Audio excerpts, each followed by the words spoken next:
还没资格知道我。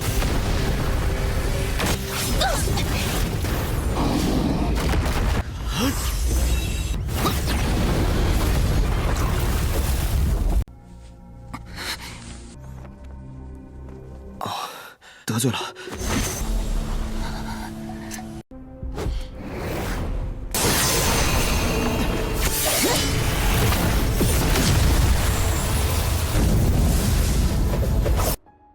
还是你帮我涂药吧。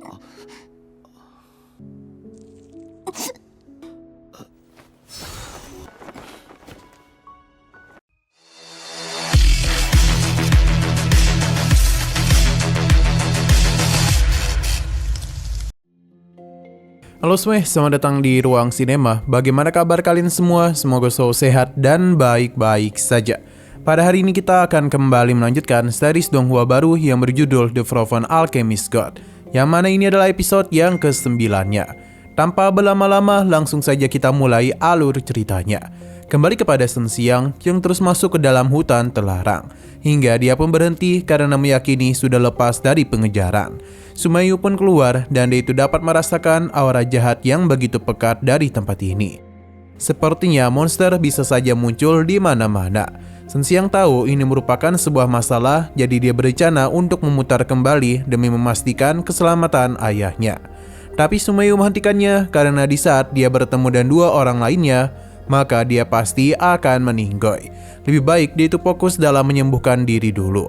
Shen Xiang paham dan bertanya mengenai kondisi dari Baiyoyu, yang mana dia itu membutuhkan waktu untuk bisa pulih. Sebab dia itu telah menggunakan seluruh kemampuannya demi bisa mengendalikan tubuh Shen Xiang. So meminta Shen Xiang untuk tidak menyalahkan diri karena mereka rela membantunya demi kontrak.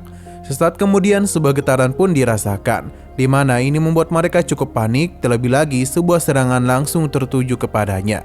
Ini berasal dari laba-laba besar. Shen Xiang yang sudah berhasil tertangkap masih dapat melarikan diri. Yang mencoba untuk memberikan perlawanan kepadanya, tapi semua itu tidaklah berhasil. Sumayu mengenalinya sebagai laba-laba bertopeng manusia, salah satu dari siluman tingkat tinggi. Kembali ke sisi Shen Xiang, dia mencoba untuk menjaga jarak dengan laba-laba itu. Di saat sudah agak jauh, barulah Shen Xiang melakukan serangan lagi. Namun tubuh laba-laba ini sangatlah keras, jadi setiap serangannya sama sekali tidaklah mempan. Hingga Shen Xiang melihat wajah manusia di bagian perutnya, yang kemungkinan itu adalah titik lemahnya.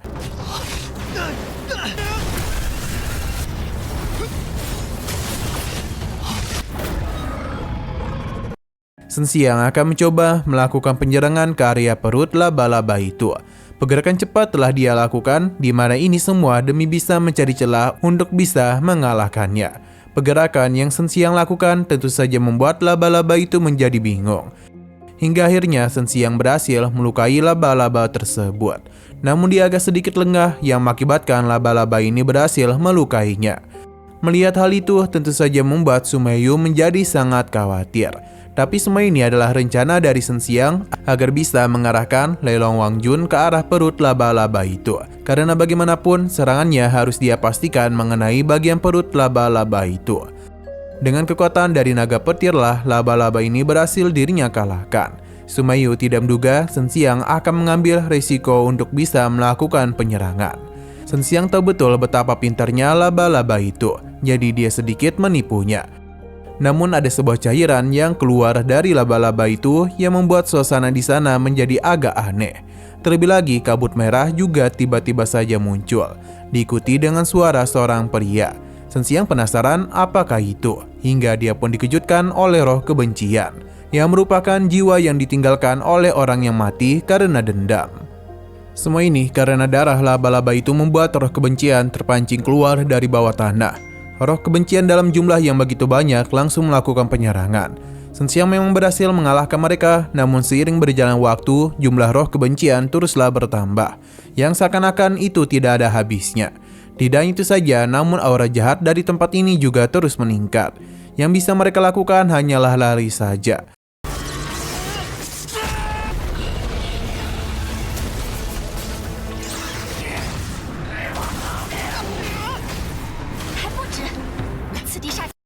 Shen Xiang dan juga Sumayu teruslah melakukan pelarian sambil mendengar jeritan dari roh kebencian. Apesnya dia itu terjatuh dan membuat roh kebencian berhasil menangkapnya. Karena sudah tidak bisa berbuat apapun lagi, Shen Xiang berpikir kalau ini adalah akhir dari hidupnya. Tapi ada sebuah kekuatan besar yang berhasil melenyapkan para roh kebencian. Semua ini ternyata berasal dari sebuah pertarungan. Shen Xiang pun dapat melihat dengan jelas kalau ada seorang gadis yang sedang bertarung dengan seorang pria.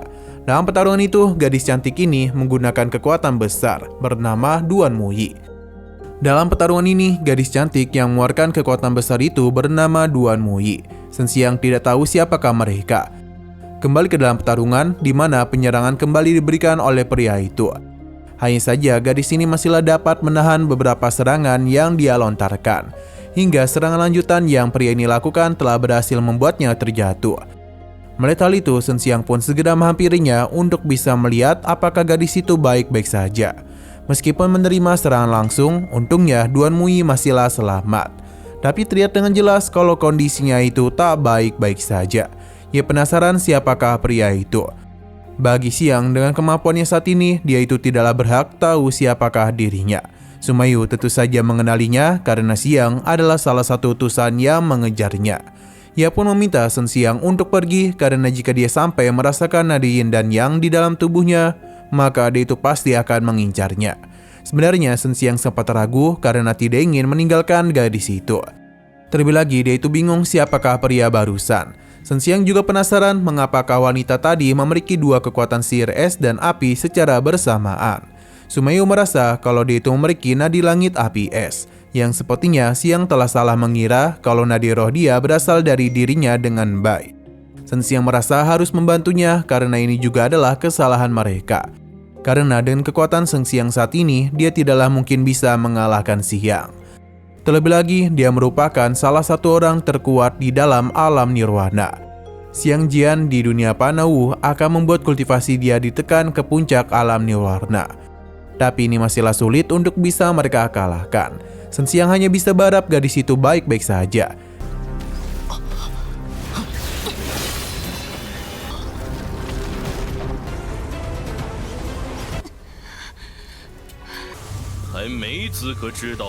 Kembali kepada Duan Muyi, Xiang memberitahunya untuk menyerahkan dua wanita itu kepadanya. Karena dan begitulah dia bisa membiarkannya hidup. Hanya saja Duan Muyi tidak tahu siapa yang dia maksud. Karena bagaimanapun Xiang ini telah salah paham. Pertarungan pun telah kembali terjadi lagi di antara mereka. Di mana dalam pertarungan itu terlihat dengan jelas kalau Duan Muyi masihlah bisa mengatasi berbagai serangan yang tertuju kepadanya. Kali ini adalah gilirannya untuk bisa menghabisinya. Namun di saat serangan Duan Muyi hendak menghabisi Xiang, hukum ruang telah dia gunakan yang membuat dia terhindar dari serangan itu. Alhasil malah Duan Muyi yang terkena serangan balasan. Tapi semua ini belum cukup untuk bisa menumbangkannya karena Duan Muyi kembali lagi melancarkan serangan kepadanya. Lagi dan lagi serangan Duan Muyi dapat dirinya atasi dengan mudah oleh Xiang. Padahal dia itu sudah melakukan berbagai serangan tapi belum kunjung dapat menumbangkannya. Ini sangatlah wajar karena terdapat perbedaan ranah yang jauh di antara mereka. Di saat mereka terus beradu serangan, Shen Xiang bersama Sumayu teruslah melihat pertarungan itu. Hingga gadis ini merasakan kalau aura jahat di tempat ini masihlah belum berkurang sedikit pun. Seakan-akan hanya ada aura yang murni di tempat ini. Sumayu pun meyakini ada yang salah. Jadi dia langsung saja melakukan pengecekan terhadap sebuah tempat. Begitu pula dengan Shen Xiang.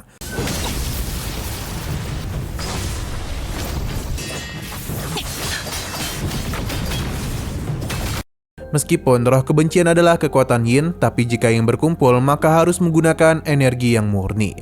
Sumayu yang meyakini ada sesuatu yang tidak beres mulai melakukan sesuatu, dan seketika saja kabut yang menutupi tebing di depan sana pun hilang, membuat mereka bisa melihat apa yang ada di depan. Kembali kepada Duan Muyi, di mana ia kesulitan dalam menghentikan berbagai serangan yang dilontarkan oleh Xiang. Bahkan dia itu harus kembali terluka yang mengakibatkan keseimbangannya terganggu. Tapi Duan Muyi masihlah belum menyerah. Ia kembali melakukan serangan yang membuat Xuan semakin kesal saja. Karena ia tidak kunjung menyerah. Kembali lagi kepada Shen Xiang, di mana dia dengan Su sudah menyeberang ke sisi gunung lain. Su memintanya untuk menggunakan kekuatan naga hijau pada batu di depan sana. Shen Xiang paham dan langsung saja mengulurkan tangannya. Seketika saja tempat itu mengeluarkan reaksi. Dugaan Su ternyata benar karena itu adalah reruntuhan penutua Xinglong. Ia tidak menduga akan bisa sampai kemari. Jika Shen Xiang ingin memasuki tempat itu, maka dia harus menggunakan kekuatan naga hijau. Dan juga harus mendapatkan pengakuan dari Kaisar Xinglong. Shen Xiang paham, jadi dia langsung saja menggunakan teknik naga hijaunya untuk bisa membuka pintu dari tempat itu. Apa yang Shen Xiang lakukan berjalan dengan sangat lancar, karena gerbang dari tempat ini telah berhasil dirinya buka.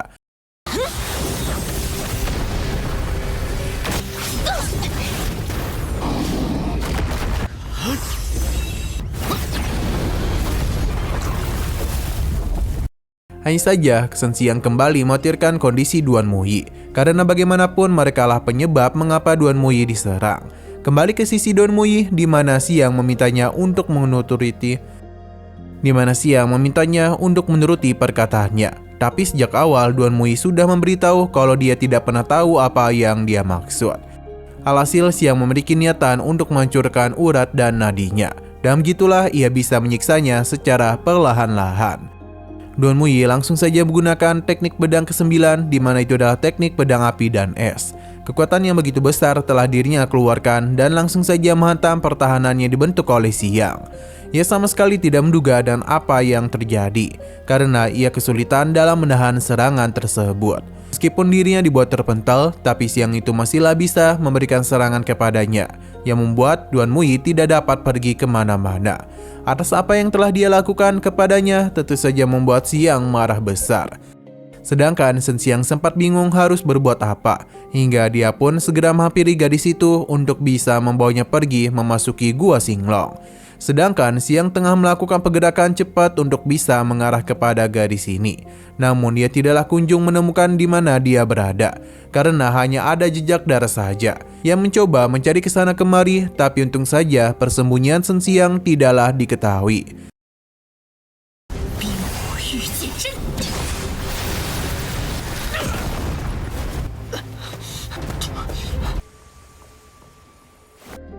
Xino berpindah ke sisi Shen Tianfu yang baru saja sadarkan diri. Dia penasaran di manakah putranya berada. Namun dan kondisinya yang sudah terluka sangat parah, dia tidaklah bisa melakukan pergerakan untuk mencarinya. Terlebih lagi, terdengar sebuah suara dari para bawahan keluarga Yao.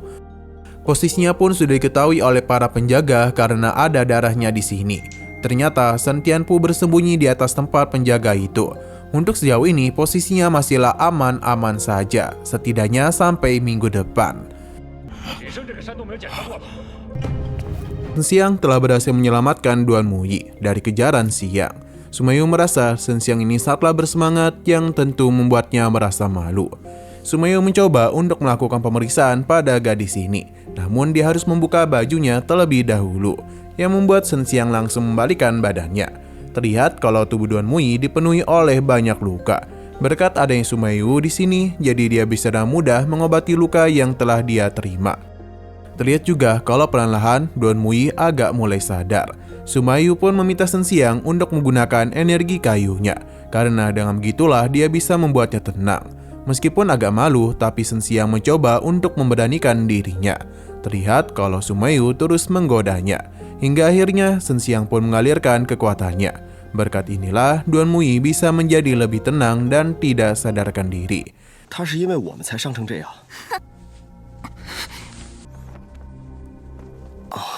得罪了。 Xino kembali ke tempat ayah Shen Xiang. Karena lokasinya sudah ketahuan, jadi Shen Tianfu langsung melakukan penyerangan kepada para prajurit itu. Meskipun dirinya telah terluka sangat parah, tapi Shen Tianfu masihlah dapat mengalahkan mereka. Namun dia ini juga harus kembali menerima luka yang cukup parah.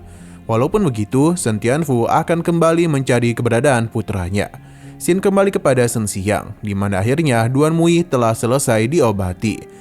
Sumayu menjelaskan kalau gadis ini telah terkena sihir pengikat kehidupan bintang. Sekarang kultivasinya memang sudah ditekan, tapi hal itu akan sulit bagi Duan Muyi. Shen Xiang yang memperhatikan lukanya mendapatkan teguran dari Sumayu, karena ia mengira Shen Xiang telah melihat dada dari gadis itu. Shen Xiang mencoba menjelaskan dan juga meminta Sumeyu untuk kembali karena takutnya kehadirannya itu diketahui oleh gadis ini.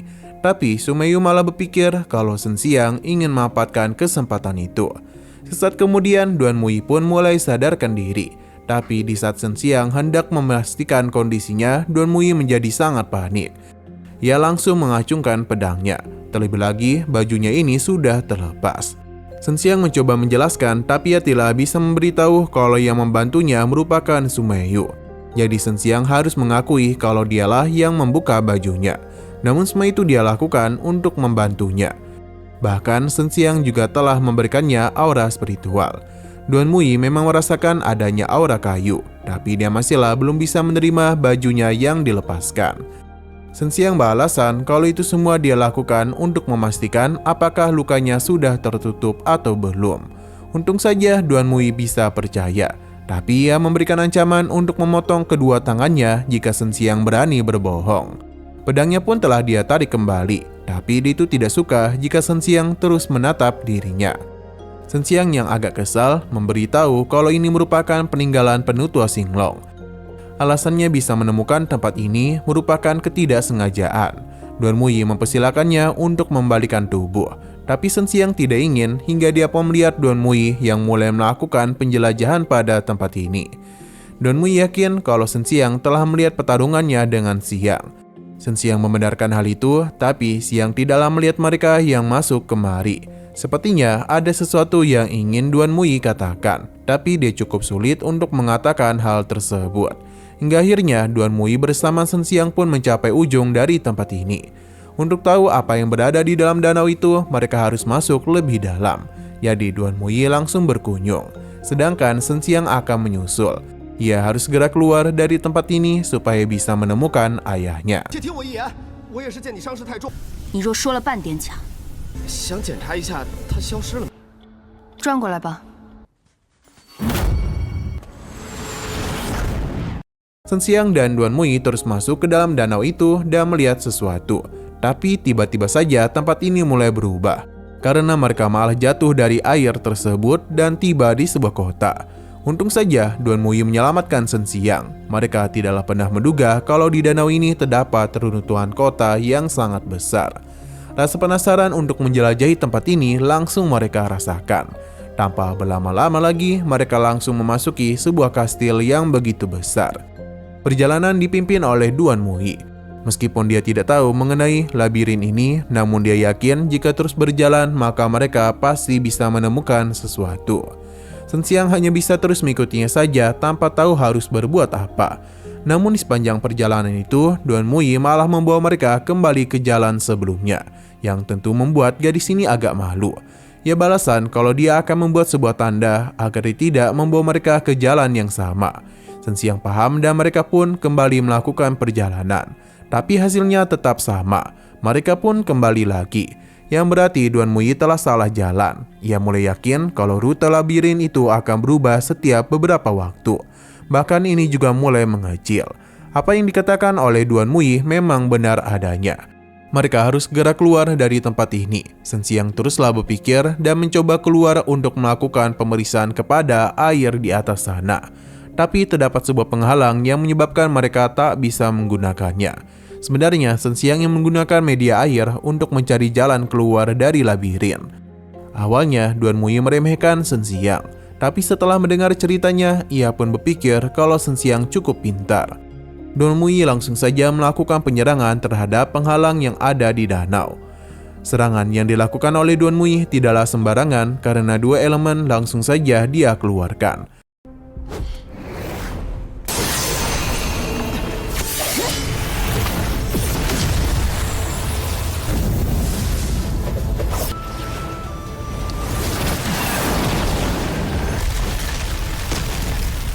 Hal itu sepertinya berjalan dengan sangat lancar.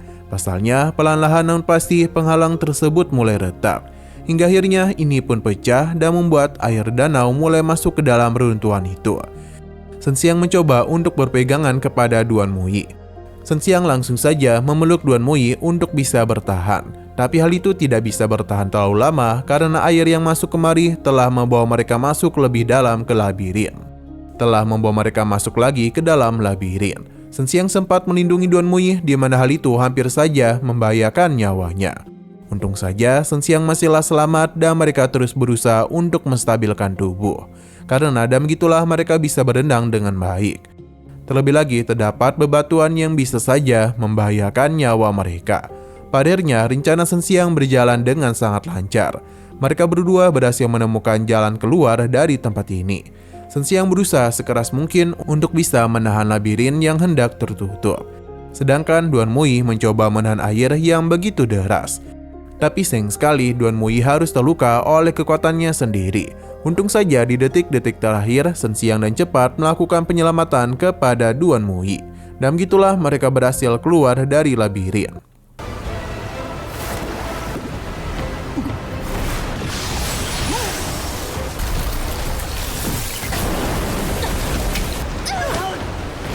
Sebenarnya Shen Xiang sempat pingsan dan akhirnya sadarkan diri juga.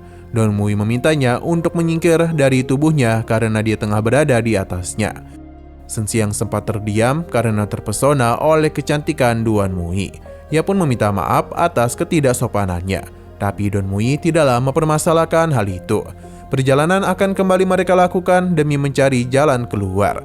Tapi di tengah semua itu, Duan Mui dan Shen Xiang merasakan sesuatu, di mana itu adalah teratai hijau api 9 kelopak. Sepertinya ini adalah tempat di mana warisan Kaisar Naga Hijau berada.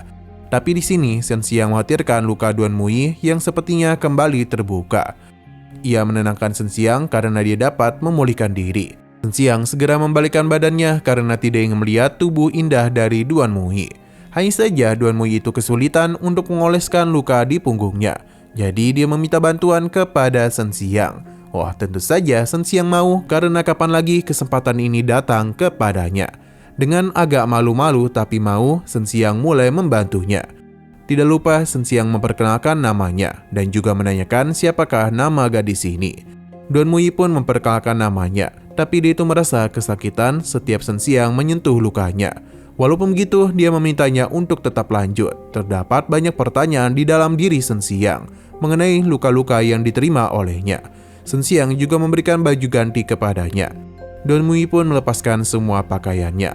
Sayang sekali Shen Xiang itu tak bisa melihat hal tersebut. Hingga akhirnya Duan Mui pun telah selesai dan meminta Shen Xiang untuk membalikan badannya. Melihat kecantikan dari Duan Mui kembali membuat Shen Xiang terdiam. Ia bahkan sempat salah tingkah dan mencoba fokus terhadap harta di depan sana. 还是你帮我涂药吧。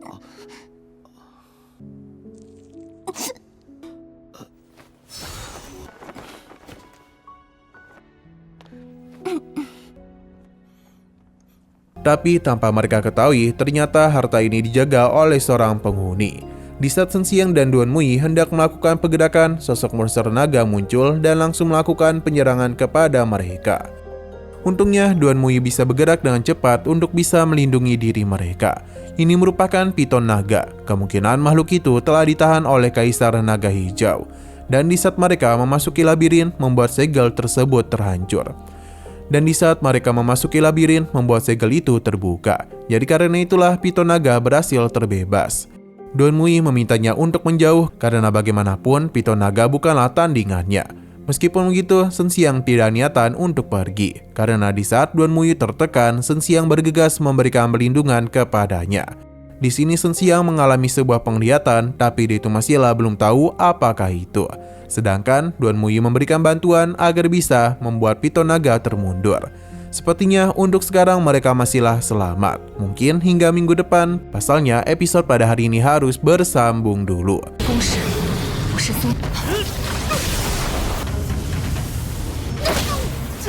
Oke, sekian dulu pada video kali ini. Untuk video selanjutnya akan segera hadir.